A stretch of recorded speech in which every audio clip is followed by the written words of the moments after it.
All right, let's dive into another deep dive. Today, we're taking a look at You Can Win by Shiv Khera. It's all about, achieving success and just harnessing the power of like a positive mindset. I think we've got a lot to unpack here, so are you ready? Yeah, absolutely. I think one of the really interesting things about You Can Win is that it really does dive deep into the core elements that lay the groundwork for success. Totally. We're talking about things like attitude and self-esteem, and even how our subconscious mind works. Yeah, for sure. And you know what really got me hooked? It was the stories. Like right off the bat, Khera opens with a story about a balloon seller. Okay. And this little boy asks him about the black balloon, why isn't it flying? Right. And the seller's like, well, it doesn't have helium, it's just filled with air. Right. And Khera uses this as a metaphor for negativity. Just like that balloon, it weighs us down. That's a great point. And he's saying it's not about external factors, it's all about what's inside, that helium, like our attitude. Yeah, I love that analogy. And Khera actually asked executives from top companies all over the world what they thought would give them a competitive edge. What do you think they said?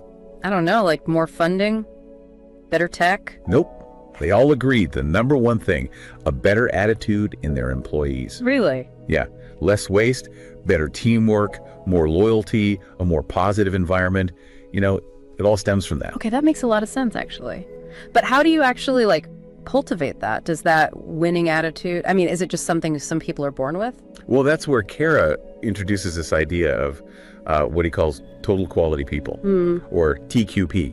Think of it this way, skills and, programs, training, those are all important, sure. Yeah. But they're kind of like, fancy software. They won't work if the hardware, the people, are faulty. Oh, interesting. So TQP, it's about character, integrity, good values, and a positive attitude. It's the foundation. I like that. And I don't know if you remember this, but Khera even tells this anecdote about Blaise Pascal, the philosopher. Someone told him, if I had your brains, I'd be a better person. And what did Pascal say? I'm curious. Be a better person, he shot back, and you will have my brains. Oh, wow. It's about focusing on that inner growth, being better on the inside. That's what unlocks potential. Totally. And it leads right into how Khera defines success. You see, he doesn't believe it's a matter of, chance or getting lucky. It's a choice. We make it. It's all about our attitude and consistently applying, some basic principles. So you're saying it's not about winning the lottery. It's more about just showing up every day and doing the work. That's it. And this is where I think it gets really interesting. He brings up this idea of the winning edge. The winning edge. It's not about being 10 times smarter or anything like that. It's about just being a little bit better in a bunch of different areas. Oh, yeah. Think about the winning horse in a race. Might only be nose ahead, but still wins. So those small improvements over time, that's what makes the difference. Exactly. And that's what makes success feel, more attainable. Less about being some kind of genius. It's about consistent effort. Yeah, totally. And he tells this powerful story about a butterfly struggling to get out of its cocoon. Oh, I think I've heard this one. And this student sees it struggling, and wants to help, so he breaks the cocoon open for it. But what happens? The butterfly, it can't fly. Oh, right. It dies, right. Yeah. Because it needed that struggle to develop its wings to get stronger. Wow, that's a powerful visual. So you're saying our challenges, the things we struggle with, those are actually opportunities to grow. That's exactly it. Yeah. It all ties into one of my favorite quotes from the book, and it's a bit heavy, but suicide is a permanent solution to a temporary problem. Yeah. He doesn't sugarcoat it, Life can be tough. For sure. But giving up, yeah, never the answer. That's deep. So how do we stay motivated, though? When things get rough? Everyone talks about positive thinking, but does it really work? That's a great question. And Khera actually digs into the difference between positive thinking and positive believing. Okay. It's not just enough to think positive thoughts. You have to really believe it. You have to believe you can reach your goals. So it's not just surface level optimism. It's deeper than that. Exactly. And then he talks about two types of motivation. Okay. External and internal. And he gives this example of an employee who refuses to sign up for the company pension plan, until he's threatened with being fired. Oh, wow. That's fear motivation. And it might work in the short term, but it's not sustainable. So it's what, dangling a carrot in front of a donkey? It only works for so long? Exactly. What we really want is internal motivation, something that comes from our own values and beliefs, something more lasting and powerful. I got it. So how about self-esteem? Where does that fit in? It's a big one. He starts chapter 4 with this incredibly moving story about a young executive. He's walking to work and he sees this beggar, right? But instead of just ignoring him, he stops. He buys pencils from him, treating him like a businessman. And it was just a small act, right? But 6 months later, guess what? The beggar was a successful businessman himself. Wow, that's amazing. Just by seeing his potential, believing in him, he actually helped change his life. That's the power of self-esteem. And then Khera goes on to describe what people with low self-esteem are like. Do any of these sound familiar? Making excuses, blaming others, needing constant approval. Oh yeah, I think we've all been there. He uses this image of a pumpkin growing in a jar. You know, it can only grow as big as the jar allows. Right. Our self-concept or beliefs about ourselves, that's the jar. So we have to break out of the jar. Exactly. And the good news is we can change those beliefs. He lays out some practical steps to build a positive self-esteem. Things like taking responsibility, setting realistic goals, surrounding yourself with positive people, and focusing on our strengths. Love those tips. And speaking of other people, I noticed Khera also dives into how important interpersonal skills are. Absolutely. Chapter 5. He even quotes John D. Rockefeller, who said, and I love this quote, "I will pay more for the ability to deal with people than for any other ability under the sun." Wow. That's how important it is.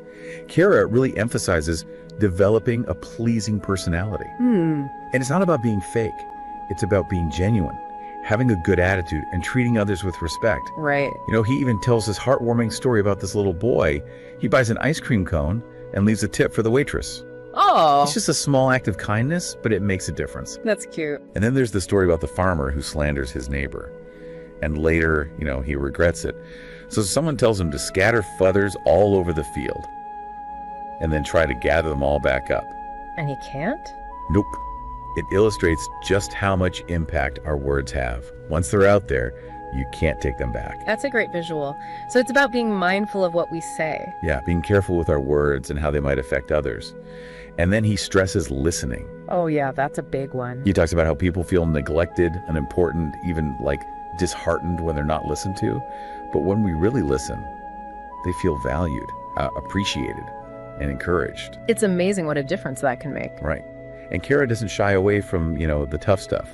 He even touches on giving and receiving criticism. Ooh, that's a tricky one. He actually provides like tips on how to do both gracefully in a way that fosters, you know, understanding and growth, not defensiveness. Okay. He reminds us that criticism, if given and received constructively, it can help us improve. It's all about the right attitude. Yeah. It's like he's bringing all these things together, you know, attitude, self-esteem, communication. It's all part of the bigger picture. It is. And in the next part of our deep dive, we'll get into even more depth with Khera.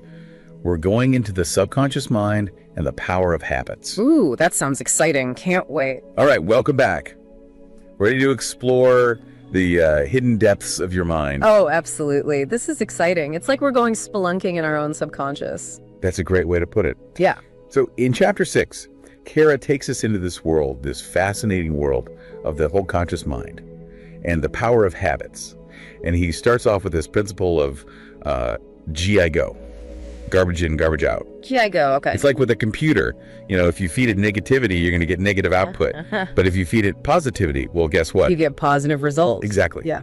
But how much control do we really have over what goes into our minds? That's a good question, yeah. I mean, we're bombarded with messages and information all the time, you know. It can be overwhelming. It's true. It is. Think about your subconscious like a garden, okay? A garden. A fertile garden. If you plant negative thoughts, well, you're going to harvest a whole crop of negativity. But if you plant those positive seeds, you'll cultivate a mindset that helps you grow and succeed. So what kind of mental garden are you tending to? Ooh, that's a really powerful image. You're right. It makes me think about like the kind of self-talk I use and the media I consume. It's like I'm choosing what to plant in my mind every day. You got it. And Khera explains that even advertisers, they use this, right? They're constantly kind of subtly programming our subconscious just through repeated exposure. You know, it's not like manipulation, really. It's about understanding how our minds work. Yeah. And being more aware of, you know, what we're taking in. So that's why I find myself craving that certain brand of soda after seeing their ads. Exactly. It's not just the product, it's those associations they've planted. Wow, fascinating. It is. So then Khera dives into the difference between, the conscious mind and the subconscious mind. Your conscious mind, it's kind of like the captain of the ship, right? It makes decisions, steers the course. Right. But the subconscious, that's the engine room, operating below the surface, powering everything based on how it's been programmed. So even if we're trying to, think positive, our subconscious could be working against us if it's full of all that negative stuff. That's a big insight. But the good news is you can reprogram it. Oh, really? Ow. One powerful tool Khera talks about is auto-suggestion. Auto-suggestion, what's that? Like talking to ourselves? Basically, it's about feeding your subconscious with positive statements, things you want to be true, said in the present tense, repeated regularly. Yeah. To really impress them on your subconscious. It's like, replacing those negative weeds with good seeds. So instead of saying, I'm terrible at math, Yeah. I could say, I'm capable of understanding math. Perfect example.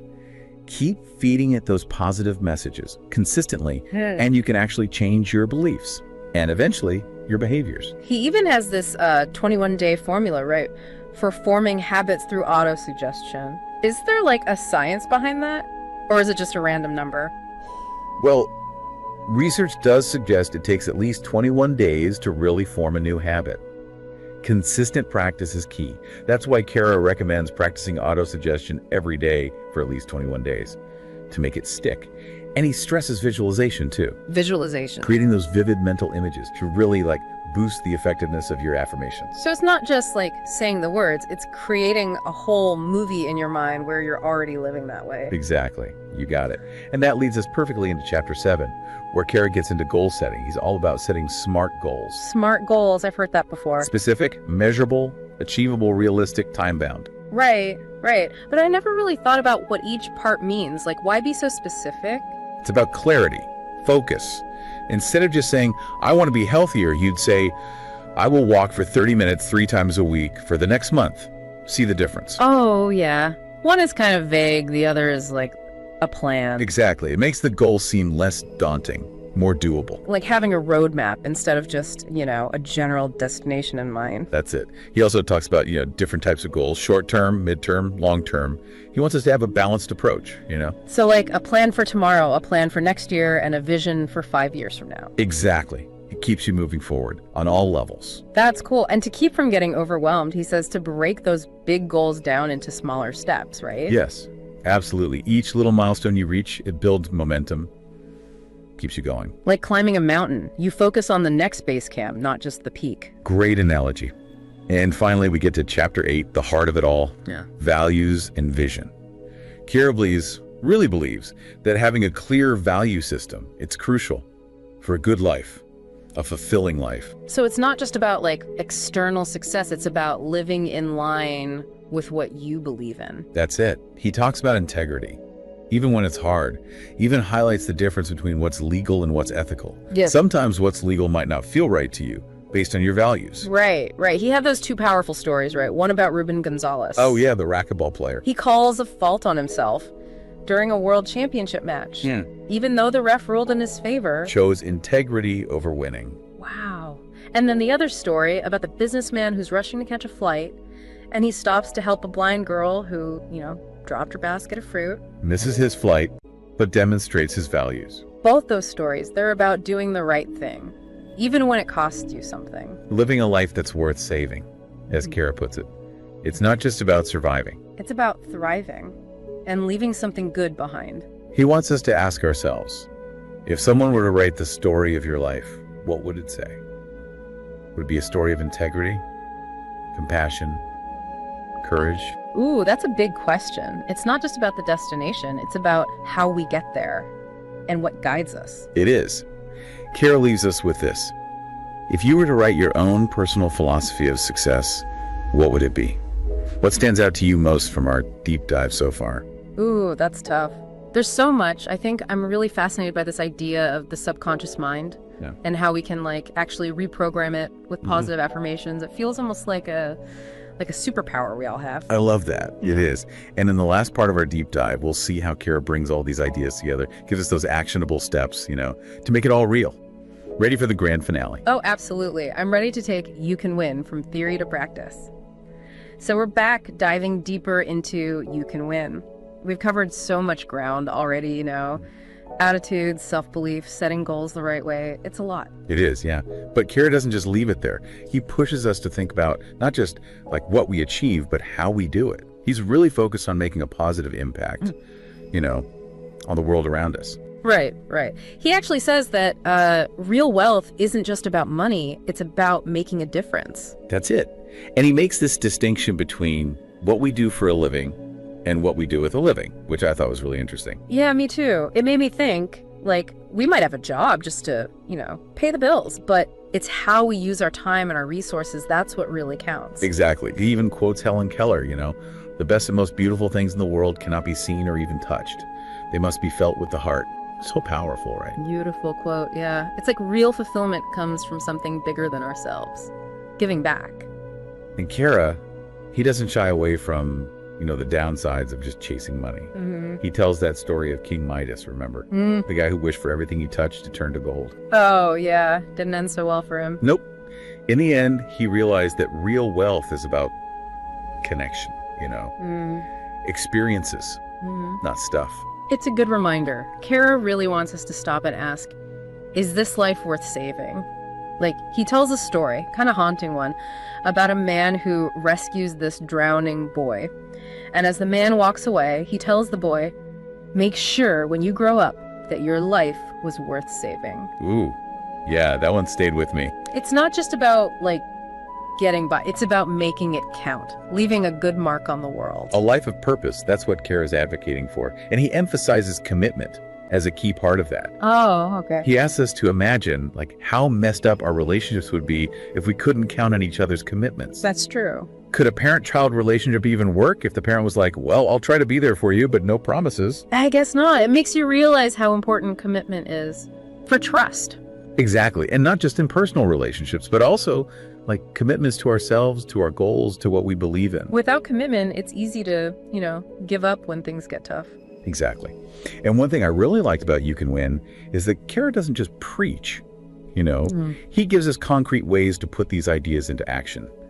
Exercises, real-world examples, frameworks. Yeah, he actually shows us how to do it, not just talks about it. It makes it all feel more doable, less overwhelming. This book, it's been really inspiring. A lot of wisdom packed in there, things I know I'll keep coming back to. What about you? I agree. I feel like I'm walking away with, a real sense of hope. We have more power than we think to shape our lives. Absolutely. Khera's message is so empowering. And you know what? I think we should challenge our listeners. What's one small step they can take, like today, to put one of these ideas into practice? Love that. Because even small changes, over time, they can make a huge difference. Remember, success isn't a finish line, it's a journey. And everyone has the power to win. That's what You Can Win is all about. Thanks for joining us on this deep dive.